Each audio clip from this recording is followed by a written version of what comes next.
So we're up to our very last speaker for the day, and we're going to be focusing at the moment on creativity and innovation. And the question is, how are the world's top brands using innovation to supercharge their creative campaigns?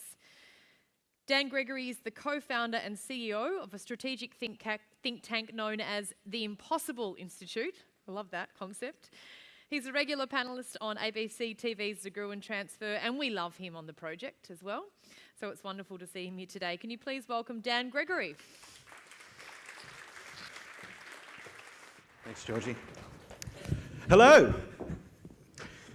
So a couple of months ago, I was sitting in a cafe and I heard a woman at the next table turn to her companion and whisper, "He's the fat one off the Gregory Transfer."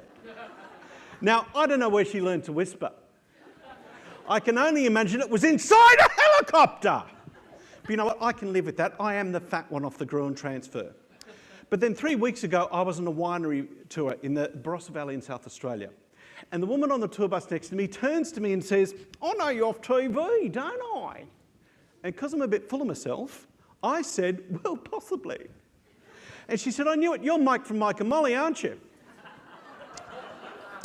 So now I'm not even the fat one off the Gregory Transfer. I'm just generic fat guy off TV.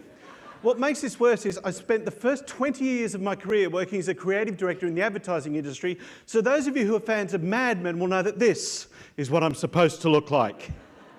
I've just been sitting at the speakers table with Claudia and Laura, the American and the Canadian, who were promised Chris Hemsworth, and they've been sitting next to me. So now I'm disappointing women on 2 continents.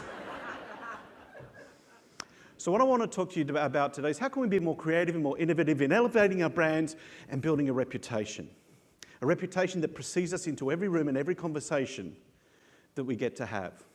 Now, why does this matter so much? It matters because we're living in an age of unprecedented change, don't you think? Just 20-odd years ago, my business partners and I were the only people we knew who had email addresses. Classic early adopters, right? The only people we could send email to was each other. Spent the whole day going, "Can I borrow your pencil?" Send. Did you get it? And yet I now approve video content that gets emailed to my iPhone as a YouTube link.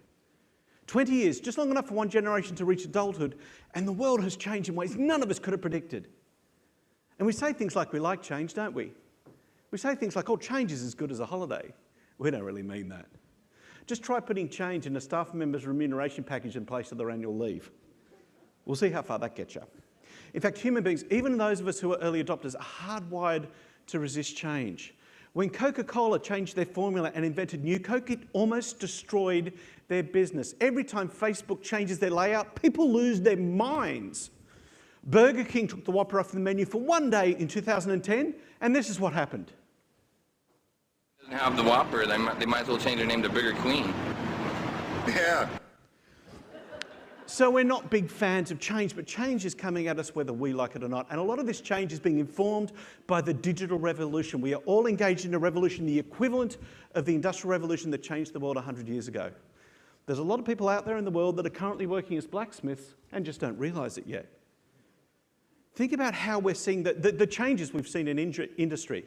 Think about how we used to buy music just 5 or 10 years ago, or how we used to buy books 5 or 10 years ago. When I wrote my first book in my early 30s, I used to go to bookstores and do book signings and meet the readers who were reading my books. You don't do that so much today. There aren't so many bookstores to visit. This is changing virtually every industry I work with, and I work with a different industry every day of the year. And even those industries that are all about people, that are all about person-to-person communication, things like real estate. Think about how we buy real estate today. 10 years ago, if you wanted to know what was for sale in a particular suburb or a particular region, you used to have to go and have a conversation with a real estate agent or at least peer in through their front window. Today, before you've even done that, you go to realestate.com.au or domain.com.au or one of the other real estate portals. You have a look at what's for sale in that area. You have a look at photos from inside. You look at the floor plan. You do a video virtual tour. You have been inside the house. You haven't even had a conversation with a real estate agent. This is changing the way we connect. It's changing how we search for information. It's even changing us at a cultural level and a values level. Today in the United States, 1 in 5 married American couples found each other through online dating. 1 in 5. You know, we used to get dressed up or shave or put on makeup before we went out on a date. Today we're all just learning how to use Photoshop. This is changing how we connect. So we've got to be aware of that. And even in your industry.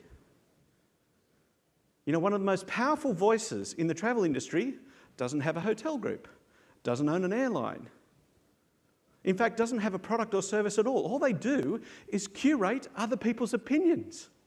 My mum's been curating other people's opinions for 77 years. Never found a way to monetize it. So again, this digital revolution is changing the way we have a conversation with our consumers. It's also giving them more power than they've ever had before. This is no longer a one-way communication, building a brand. It's now multifaceted, multi-directional conversations, and we've got to get good at that if we're going to do it better. The other thing we're seeing is expectation inflation. In other words, people's expectations are going up and up and up. Our staff's expectations are going up. Our customers' expectations are going up. Who's seen that? People wanting more for less in their business. Here's the thing, as expectations go up, our capacity to disappoint increases. I found a formula that I think brings this to life brilliantly. It's basically that disappointment equals expectation divided by reality. How true is that? I mean, if you think about it, the hamburger that you buy never quite looks like the one in the window, does it? The snowman you build yourself, nothing like the Christmas card. Firemen sadly never live up to the calendar. And I'll be honest with you, the less said about this picture, the better. But what that means is expectations go up. It means that good is no longer good enough. It's no longer good enough just to have a good product, just to have a good service. In fact, those aren't even the things that determine success in the marketplace at all. Functionality is often the least important thing. It's what's the value that you create above and beyond the functional, above and beyond the utilitarian, above and beyond what it says on the tin. That's who's winning in the marketplace. Remember when the very first iPhone launched in the marketplace? Remember, it couldn't send an MMS. Now, at the time, even the cheapest, nastiest Nokia in the marketplace could send a picture file to another phone. And yet people lined up. They camped out through the night. Not for concert tickets, but for the opening of a retail store to buy a phone that didn't work. But it had value beyond the functional. It said something about who I was. And those of us who bought the iPhone justified it. I was one of them. I would say to people, yeah, I just take the photo, then wait till I get home, hook it up to my computer, sync it through iTunes and email it at a later date. It's just as convenient. Had value above and beyond. Just out of interest, how many people here own a Philippe Stark orange juicer? Just you and the advertising wanker. Now look, it does work, doesn't it? It works. It does make your kitchen, bench, wall and floor look like an orange serial killer's been at work. And it costs $150 to juice an orange. But again, it's not about juicing the orange. It's about what does it say about my design aesthetic? What does it say about the environment I create at home? The impression I want to make on people when they come to visit. That's where the value is. The value is in the intangible. So how do we build that into our brands? How do we make sure we have brands that can punch above our weight? First thing I want to suggest to you is create an identity worth buying into. Create an identity worth buying into. Now, why does that matter so much? It matters because all human behaviour, every decision we make, is filtered through who we think we are, and importantly, who we want to project to the world that we are. Let me just step back and run you through a little of the history of the behavioural sciences. Now, it really kicked off in the 1600s with Blaise Pascal and decision theory. And Pascal's theory was that human beings look at all of their available options, then they weigh up the pros and cons, and then people make the most logical decision possible. How's that working for you? Of course, that's not what people do at all. And then people like Daniel Goleman came along and said, no, it's not just about intellectual intelligence. It's also about emotional intelligence. EQ is just as important as IQ.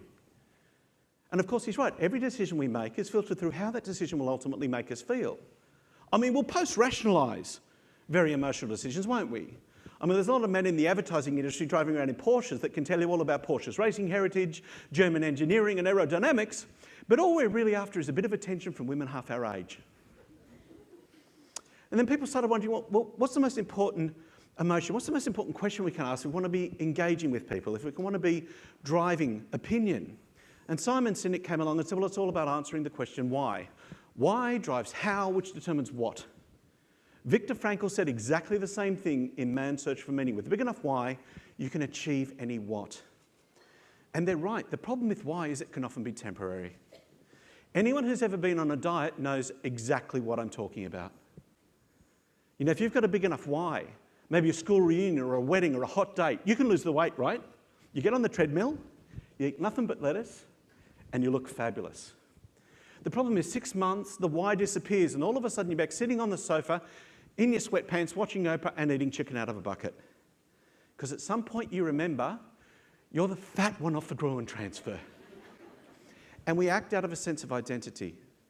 We act out of a sense of identity. And it's been a theme in a lot of the speeches you've heard today about how well you know your customer, how will they define themselves, how do they want to project themselves to the world. Starting with why is a really interesting concept, but I think it's more important to start with who. Who are you looking to engage? What drives them? Because the more you understand about your customers, the more you understand what values hierarchy they're filtering their world through, the more you can drive engagement. This sense of identity drives everything in our lives. It drives every purchase decision we make. People don't say, well, I bought a Macintosh computer or I bought some Apple hardware. They say, I'm a Mac. They want to say something about themselves. They want to say, I'm a crazy one, I'm a misfit, I'm a round peg in a square hole. Mostly what they're looking to say is, I'm not a PC. And this shows up everywhere in human behaviour. People buy dogs that look like them. People buy cars that look like them. There are kids in the United States with names like Mercedes and Lexus, and they need your help. We buy in alignment with who we think we are. If I travel to Australia as an international guest, what am I saying about myself? When I get back from my holiday, who has that made me? That's what's filtering at a subconscious level in every decision they're making. Who here's as old as I am and remember the 1970s when you either had a Holden dad or a Ford dad? It was palpable. There were only two brands and people were one or the other. This was more serious than being Catholic or Protestant in Northern Ireland in 1970s Australia. There's a few young people looking at me not believing me, but that's what it was like. It was like religion. We're defined by our identity. And if you've got an identity that's a little bit challenging for me, or if you've got an identity that's got some baggage I don't want to be associated with, that can be a real problem. We did some work years ago with fantastic furniture, and they actually make quite good furniture. It's cheap, but it's good. The problem is all they've told people for the past 30 years is we're cheap, we're cheap, we're cheap. And people don't like to think of themselves as being cheap, do they? One of the things we learned was when people buy from fantastic furniture, they actually ask for it to be delivered in an unmarked van at night time. That's pretty bad.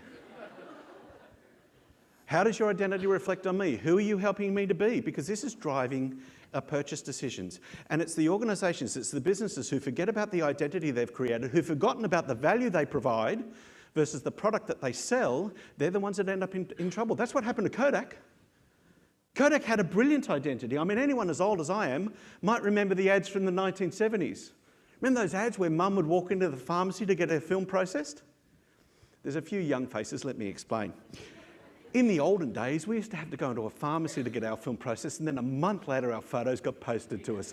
Gen Y's up to speed. Mum walks into the pharmacy, she puts the film down on the counter, the pharmacist gives her a replacement film and she goes, oh, but that's not Kodak. And he says, oh, it's fine for snapshots. And she says, they may just be snapshots to you, Mr. Johnson, but to me they're irreplaceable memories. That was the business Kodak were in. They were in the memory preservation business. That business is worth billions of dollars every year in terms of cloud computing, data storage, USB technology, all of which Kodak helped develop. But they forgot about the value they provided and focused just on selling product, and it cost them their business.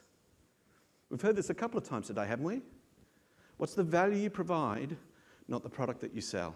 Focus on that and focus on who you're selling to, and you get engagement. So how do we do that? Second thing I want to say is align your value with their values. Align your value with their values. Don't sell what you're looking to sell. Sell them what they're looking to buy. Who here likes shopping? Most of the room. Who here likes being sold to? Oh, isn't that interesting? Oh, you've had your hand up. You like being sold. You and I will have a conversation after this. Right. But here's the thing. We like buying. We don't like being sold to. And it's about aligning values. I was working with some pharmaceutical salespeople recently, and I said, can anyone here tell me a little bit about your customers? Tell me what your customers sell. I said, I'll ask you guys, actually just yell out, what do you think doctors sell? Health? Drugs? Survival? Advice? Reassurance? I mean, all the kind of answers they gave me, but here's the thing, doctors are professional services. Doctors sell time. If I go and see my doctor, he says, Dan, you're a diabetic with high blood pressure. He writes me a prescription, I walk out the front door, massive stroke, drop dead. I didn't get health. I didn't get wellness. Shane got paid. I didn't make it to the pharmacy to get my drugs. Shane got selfish prick. Here's why that matters. Every single one of those pharmaceutical salespeople is on the phone every day. What's the one thing they ask doctors to give them for free? They ask for time. We infringe on customers' values rather than aligning with them. I was working with some optometrists recently. I said, can anyone here tell me what business you're in? They all said, oh, we're all eye doctors, Dan. We're all in medical services. I said, oh, that's interesting. Where's the money? Where do you make the margin? Do you make the money in the back room going, blurry, less blurry, blurry, less... 5 years at university to do that, blurry, less... And they said, well, no, the consults cover the costs. We actually make all of our real money selling frames. I said, oh, so you're not in medical services, you're all in retail fashion. And they all looked at me like 5 years at university and this guy tells me I work at Katie's. But I said to them, how have you decorated your store? Is your store decorated like a fashion boutique that's inviting, I want to go in, spend some time browsing, or is it decorated like a medical clinic that's intimidating and no one wants to go inside unless they have to? Have you arranged your frames in store? Are they arranged by face shape so I know it's going to make me look good? Or by season so I know it's going to make me look fashionable? Or are they arranged generically by brand? And where do you spend your training budget? Do you spend your training budget on yourself so you can do the blurry, less blurry thing more efficiently? Or do you spend it on the 19-year-old who's sitting up front updating her Facebook status when she's your sales department and the source of all your profit? And they, and many of us, spend time, money and focus on the wrong things because we don't understand the business that we're really in. We haven't aligned with our customers' values. And the best organisations have always understood this. You know, McDonald's knows that Happy Meals aren't about nuggets and French fries and a little plastic toy. They're about 15 minutes of shut up on the way home. That's what McDonald's are selling.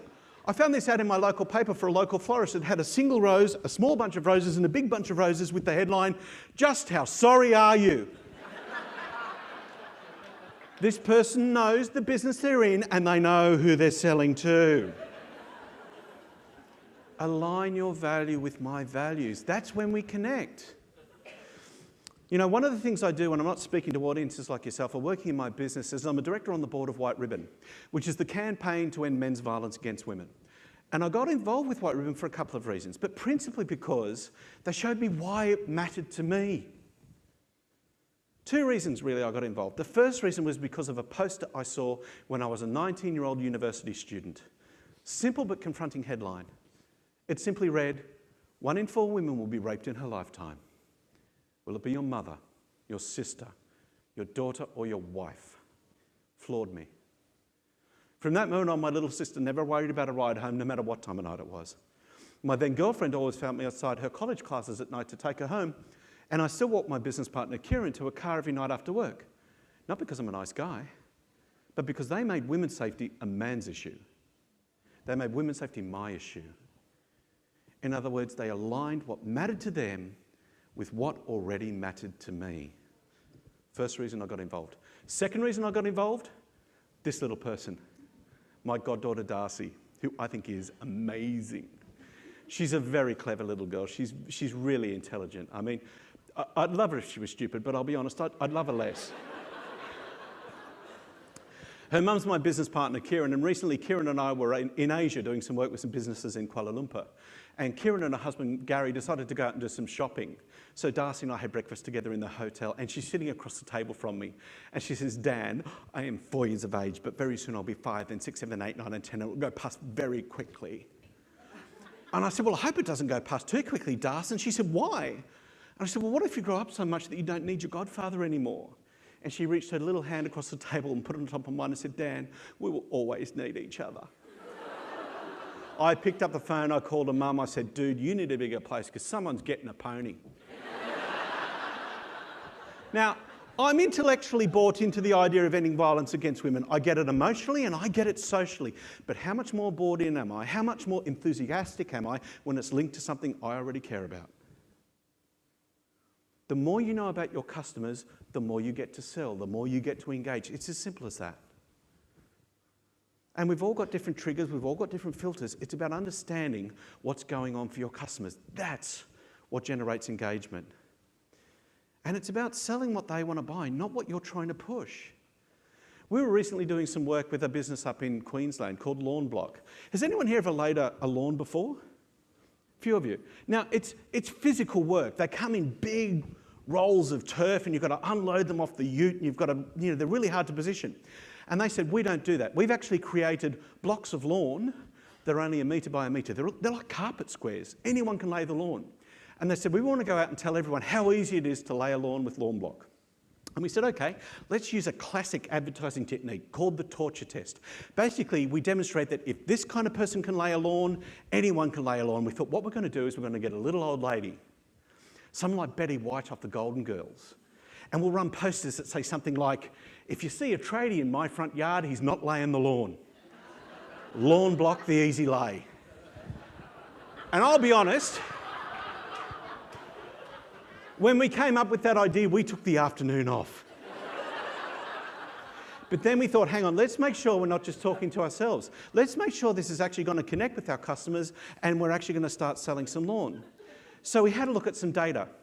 And what we did was we got data out of the big box hardware stores, places like Masters, places like Bunnings. And what we learned was the average lawn sale at a hardware store is 2 metres by 2 metres, 4 metres squared, about the size of the tables you're sitting at. That is smaller than the average lawn at a small Melbourne townhouse.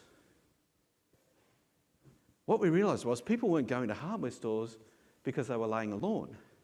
People were going to hardware stores to buy lawn because they used to own one of these. Or they used to own one of these. Or they currently own one of these. And they want to get their bond back. Or they've got someone coming over and they want to make a good impression. So this is back in 2016, just before Christmas. So in the Christmas break, just before 2016 ended, we ran ads that were more like this. December 24, December 25. Because we all know the real meaning of Christmas is judging family.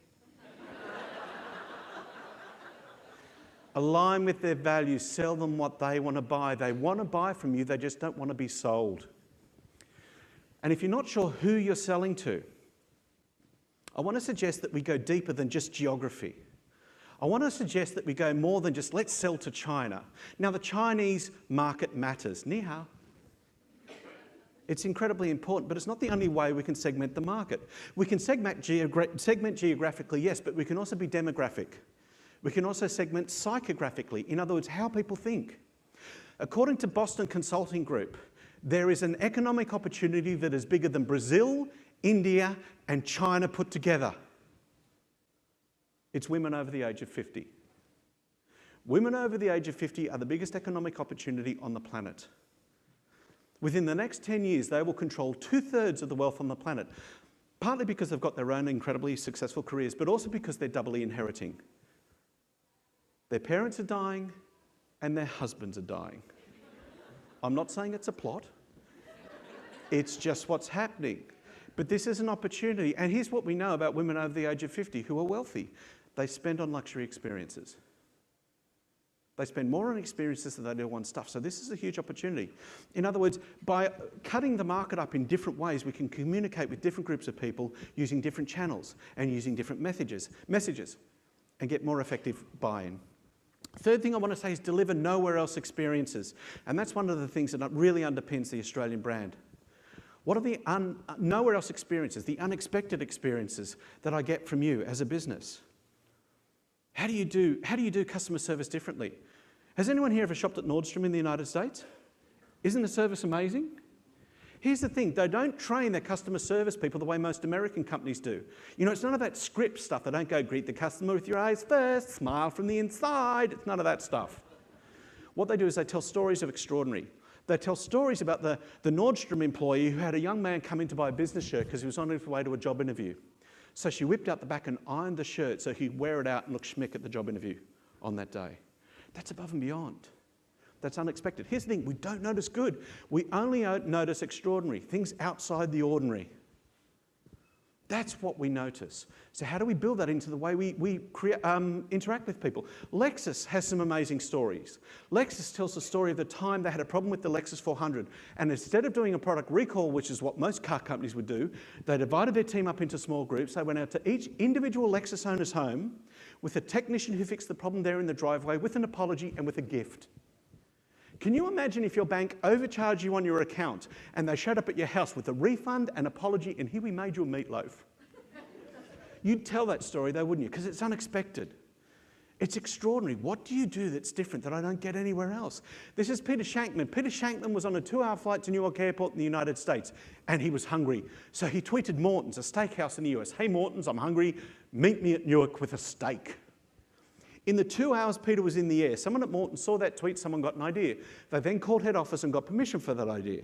They then arranged for the nearest Morton's restaurant, 23 miles away from Newark Airport, to get a guy in a tuxedo to drive to the airport, find out what flight Peter was on, and stand at the gate holding a bag with some steaks, some mashed potatoes, some garlic bread and some cutlery in it. That is no way to run a business. That's a great way to build a business, isn't it?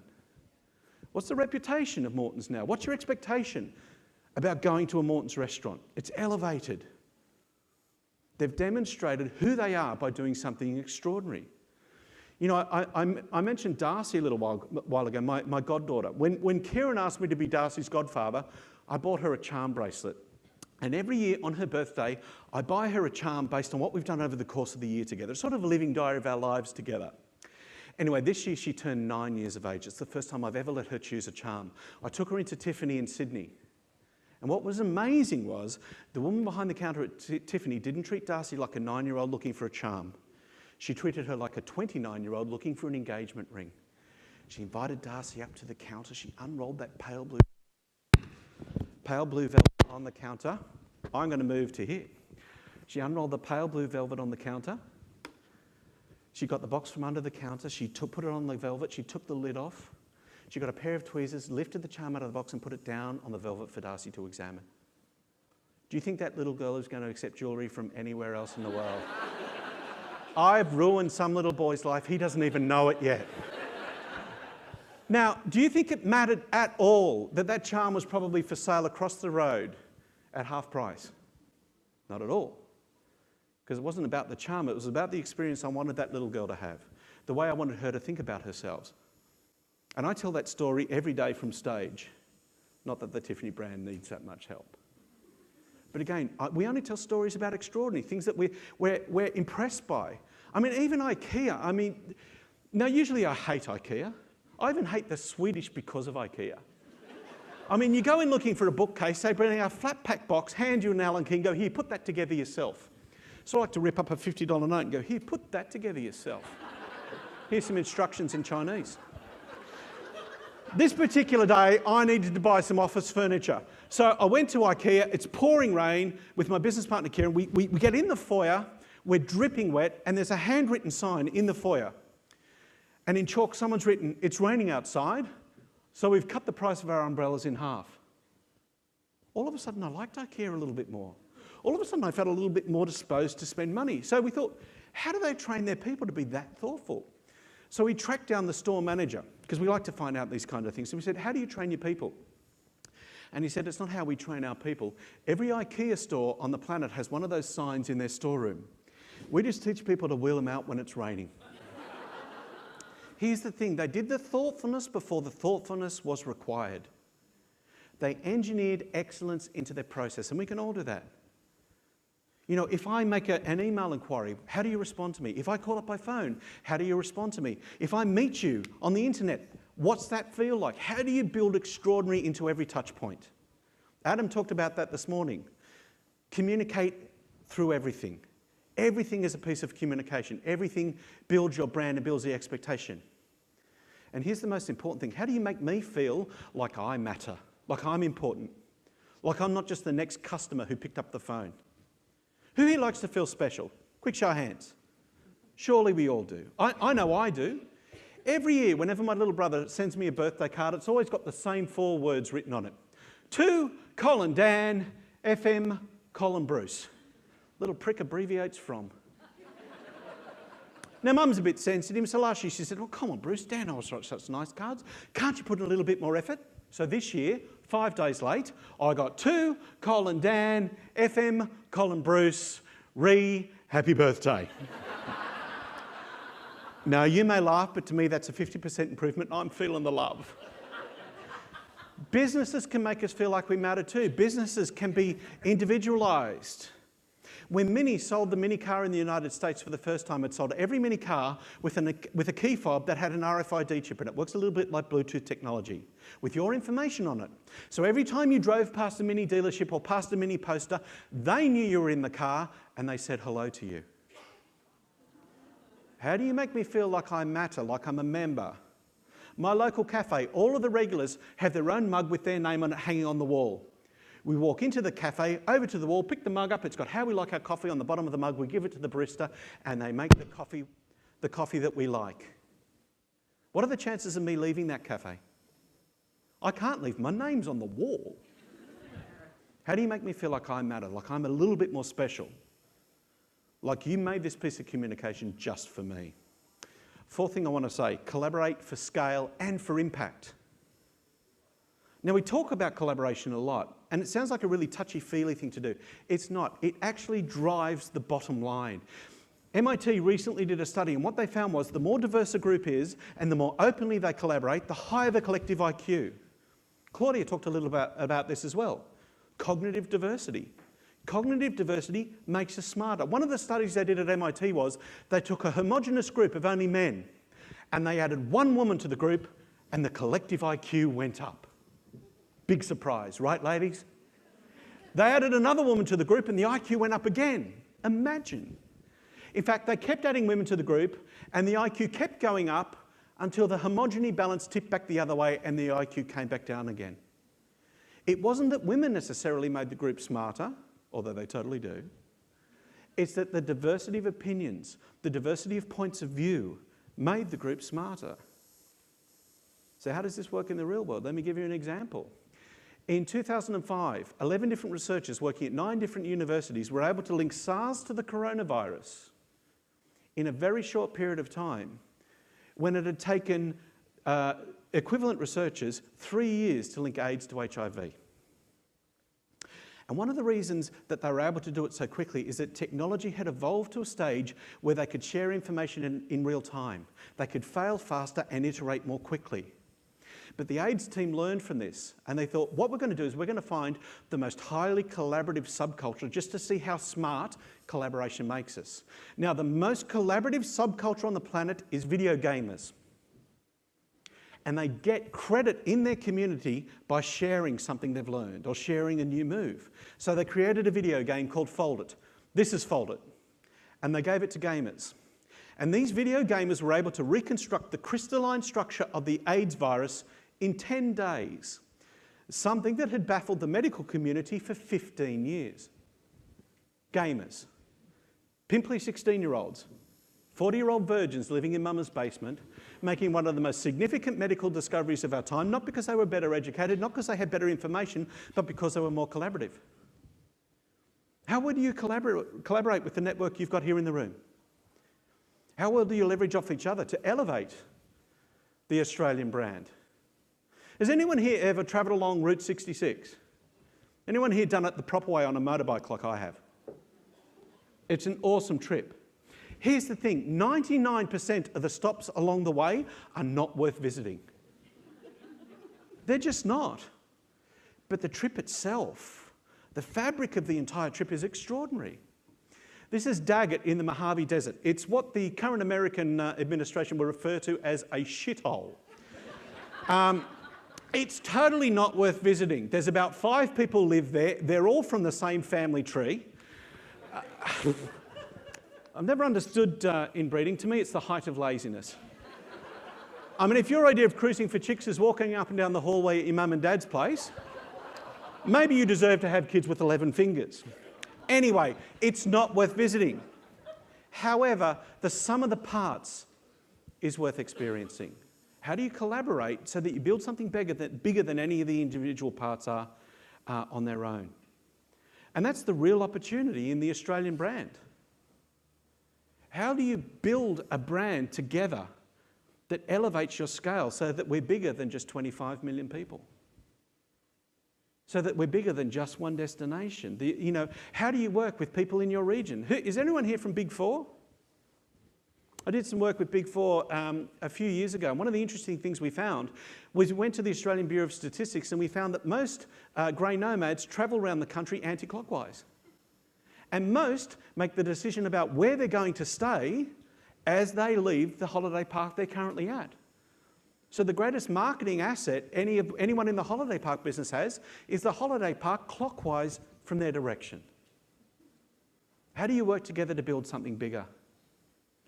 I recently used to do some work for Australian Apples, not the computer company, although I've sold them as well, but for the apple growers. And one of the interesting things was 10 years ago, apple growers saw each other as competition. They didn't work collaboratively. And then all of a sudden the market opened up and they had to learn how to collaborate. And we said to them, you've got to collaborate because China will now be able to send apples into Australia. And they said, we're not worried about Chinese apples.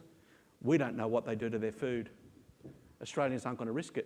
And I said, well, American apples will be coming in. They said, we're not worried about American apples. We know what they do to their food. Australians aren't going to buy it. And then we said, well, the Kiwis are going to bring apples in. And they went, oh, shit. Because what's your expectation of Kiwi food, of Kiwi wine, of any kind of Kiwi produce? It's extraordinary, isn't it? It's not extraordinary because they've been advertising their products incredibly well. It's extraordinary because of their tourism campaign that they've been running for the past couple of decades.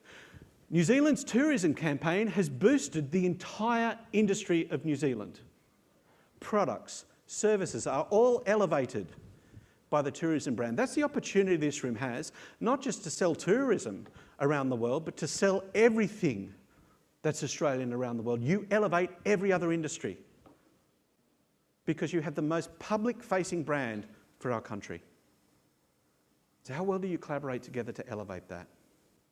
Fifth thing I want to say is be prepared to stand out. Take a stand. Do something extraordinary.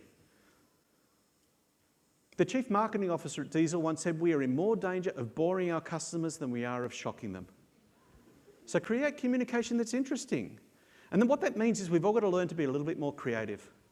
Now, unfortunately, at some point in our lives, usually in childhood, we seem to decide that we either are creative or that we're not. Or rather, someone decides for us and we decide to believe them. I found a website that I think brings this to life brilliantly. It's called IamBetterThanYourKids.com. And this guy posts real children's artwork, like this fire engine by Jason, age 6. And then he critiques it mercilessly. Now, I reckon that's a pretty good fire engine for a 6-year-old. This is the review that it got. I've never seen a fire engine that needed to be shaved. I would rather be burned to death than saved by this hairy piece of crap. Now, clearly that's over the top. But when you're a kid, that's what criticism sounds like, doesn't it? Here's the thing, it sounds exactly the same to an adult. It sounds exactly the same to your team. We shut creativity down when we should be opening it up. Creativity isn't an ability to draw, isn't an ability to play a musical instrument. People would always say to me, oh, you're so lucky you got to be creative, Dan. It's because your mum was creative. My mum was a child prodigy. People would always say, oh my God, Dan, you're so lucky you inherited your mum's talent. You're so lucky. That bitch got me out of bed at 5 a.m. every morning and made me do an hour's piano practice. I earned this. Here's the thing, creativity is not a talent, it's the ability to solve problems in ways we haven't seen before. The ability to solve problems in ways and we can all do that. Has anyone here seen Tontine now has use-by dates on their pillows? Isn't that amazing? For years we've heard about the bacteria and the ecosystem that grows in our pillows overnight, and it's gross and it's disgusting, and we're all looking at our pillows thinking, just how yellow does it have to get before I change it? I know it's not just me. But they solved a problem in a way we haven't seen before, and it wasn't new technology. We've had use-by dates on tins of beans for years. Now, I know a lot of the men in the room will know what a urinal fly is. Has everyone seen a urinal fly? A urinal fly is essentially, it's a sticker with a picture of a fly that gets placed on the porcelain at the point of preferred impact. Apparently aim's a bit of an issue for some guys. Now, they look silly, they're a bit ridiculous, but here's the thing. When they introduced urinal flies at Schiphol Airport in Amsterdam, it improved men's room cleanliness by 80%. Look at the women, urinal fly on the shopping list. But they solved a problem in a way we hadn't seen before. Now, I fly pretty much every day of the year, at least once a day. And like most professional travellers, I never pay attention to the warning video at the beginning of a flight, unless I'm flying to New Zealand. 2012, this is what their warning video looked like at the beginning of a flight. Everyone in this video is completely naked and wearing only body paint. And they've got my attention. Now, I know they'll have cut this video at the critical moment, so there's no nipples or downstairs action, but we're all watching, desperately hoping they missed something. 2016, when I flew to New Zealand, this is what their warning video looked like. Kia ora, and welcome aboard this Air New Zealand flight. Before we take off, we'd like to run you through a few in-flight safety exercises. The only way is up. Hi, everybody. In the next 3 minutes, we're gonna work hard, work out, and get you fit to fly. Let's go! First, let's stretch it out and lose that baggage. Stretch it up to the overhead locker or slide it under the seat in front of you. Stretch and slide, yeah! You're a giraffe! Tell me you're not paying attention to that. Same boring information everyone else's warning video has, except I'm paying attention. During the World Cup, they did one with the All Blacks. The day it was released on YouTube, it got 20 million hits. There's only 5 million people in the country. Be more creative in the way you solve problems. You know, a friend of mine, Leah, has a business called byokids.com.au. It's a travel company, and she set it up because no one was making it easy for her to find places where it was okay to bring a family, to bring kids. I use it as a guide of when not to stay. I know you think your kids are special. All I'm saying is they're not. So solve problems in ways we haven't seen before. Be more creative. Last point I want to make is create stories worth sharing. We are all in the reputation game, and your reputation is the thing that enters the room before you do. And the way we build a reputation is to create stories worth sharing that allow our customers to become advocates, to become evangelists for our business. Now, why does this matter so much? It matters because, according to Nielsen research, 91% of people rely on friend recommendations before ever making a purchase. 91%. They don't just ask for, they don't just consider, they rely on friend recommendations.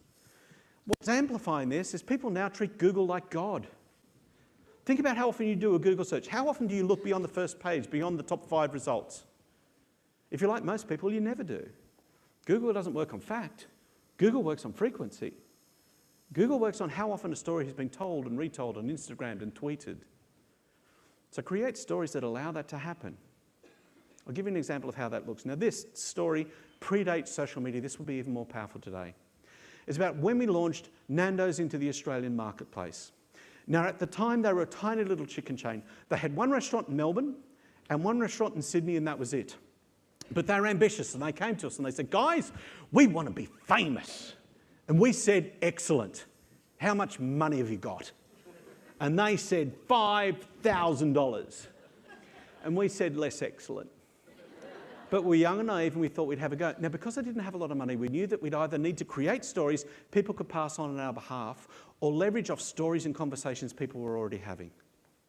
Now, some of you might remember, at the time, Pauline Hanson decided to run for office for the first time. So we made one poster with that $5,000. We ran it once.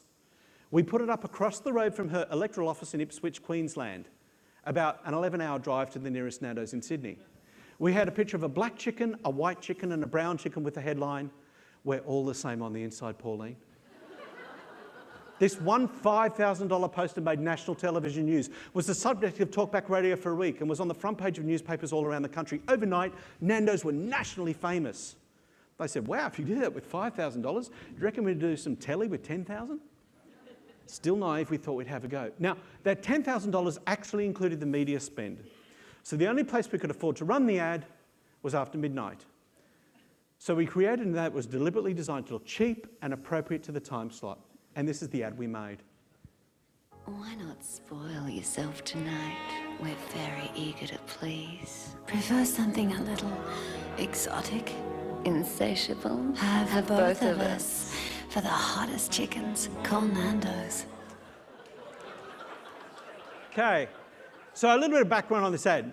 When we went to shoot this commercial, we had to find some chicken-sized lingerie. No easy task. So my business partner Kieran and I went to Sydney's most famous sex shop, the Tool Shed, to see what we could find. Now, just to set the scene, at the time, Kieran was a cute, blonde, bubbly 21-year-old, and she had a voice that was a mixture of innocence and enthusiasm. So Kieran bounded up to the counter of the tool shed and says, "We'd like to buy leather harness, please." The guy behind the counter looked at me as if to say, "Well done you, mate." Then Kieran adds, "But it's got to be small enough to fit on a chicken." At this point, every pervert in the tool shed stops what they're doing and looks at Kieran and I like we've taken things to a level they never imagined possible. Kieran, of course, realises what she said and says, no, it's not a live chicken, it's a dead one.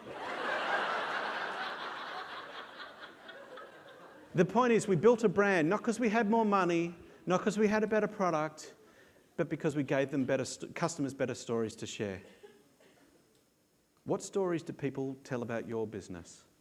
Make sure they're stories worth sharing. Thank you very much.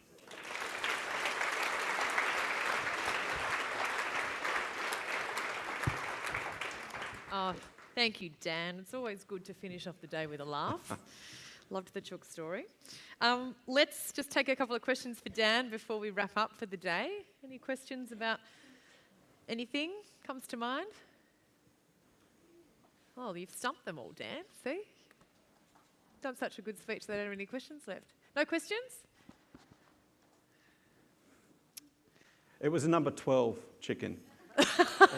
That's the question that's hanging in the air. I can feel it. Okay, once again, please thank Dan Thanks, for his Georgie. speech Thank today. you. Thank you, Dan.